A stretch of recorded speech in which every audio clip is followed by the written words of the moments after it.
Millions of Nigerians wake up every day and immediately begin solving problems their government was elected to solve for them. No power, security, or functioning institutions. They strive to solve such, themselves, with little or no success for lack of enabling environments from which to thrive from their strives. A country where citizens spend most of their energy surviving the state rather than building within it is one that has a critical productivity crisis, enabled by what could be best described as lootocracy, the mindless looting of public funds through complex strategies including but not limited to budget padding, and bogus contracts that lack due processes in the manners of their award and execution. This is episode 11 of the Quest for a Safe Nigeria. Please subscribe and turn on notifications right now so you never miss a video in this series. The federal government of Nigeria is building a coastal road that 99% of Nigerians alive today will never use, while the power sector continues to lack the urgent attention it deserves, needs and requires. Electricity is the single greatest multiplier of economic activity available to any government, yet it is being left in ruins. Governor Alex Otti in Abia State, southeast Nigeria offers a sharp contrast. Smart schools, functioning technology, trained teachers, built-in accountability. That is what a government focused on enabling its people actually produces. However, the federal government of Nigeria seems far more interested in forcefully staying in power than developing the nation. Governor Seyi Makinde has alleged that the Oyo State, southwest Nigeria kidnapping was a conspiracy to discredit him, noting that his presidential declaration came hours before the attack. He has called for a UN-backed investigation. If any institutional capacity allegedly exists to precipitate events for political purposes, the peoples of Nigeria demand that same capacity be directed toward rescuing the thousands in captivity and the millions in IDP camps across Nigeria.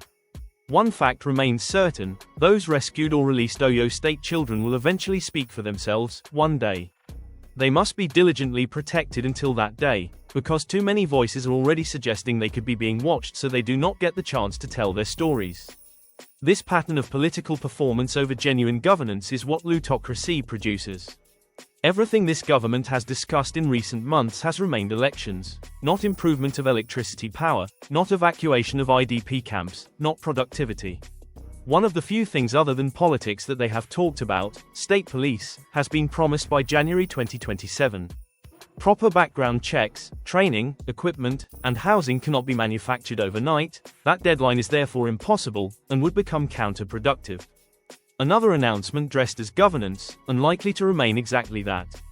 Productivity cannot happen without enabling environments, intentional and timely consistent efforts on the parts of all concerned. This message is captured in Mike Okri's famous song, Time Na Money. Mike Okri was born August 6 in Ughelli, Delta State, South Nigeria, younger brother of celebrated novelist Ben Okri, to a family steeped in music and literature. He studied broadcast journalism at the television college Jos before storming the Nigerian music scene in 1988 with Concert Fever, produced by the legendary Laulu Akans, becoming the first Nigerian artist signed to CBS Records Nigeria. His Afro-mystic soul sound blended highlife, pop, and spiritual depth into music that spoke across every tribe and generation. Time Na Money carries a critical truth: time wasted cannot be recovered, and good actions lead to good results. Time na money, oh. Time na money. Time na money, oh. Time na money. Time na money, eh. Time na money. Make you use your time well. No waka waka. No gossip. No spoil another man. Use your time well. Do better thing. Money not never from heaven. Do better thing. Money goes come. Not true word I didn't tell you so. Deeper and people-oriented solutions require structural thinking. Alaska was transferred to the United States through formal agreement. Nigeria can apply that same principle to restructure how its governance is allocated, with the peoples of Nigeria participating through a referendum to determine their preferred governance structures, which should give each region the authority and resources to develop at its own pace. Most importantly, life must begin to mean something in Nigeria again. That is the minimum requirement for productivity. There is no synergy between Nigeria's institutions, and there cannot be under a constitution never designed to serve all the peoples of Nigeria equally. The peoples of Nigeria must register and collect their PVCs, demand a restructuring referendum on the 2027 ballot, and insist on the transition back to regions. Productivity is the evidence of a government genuinely doing its job.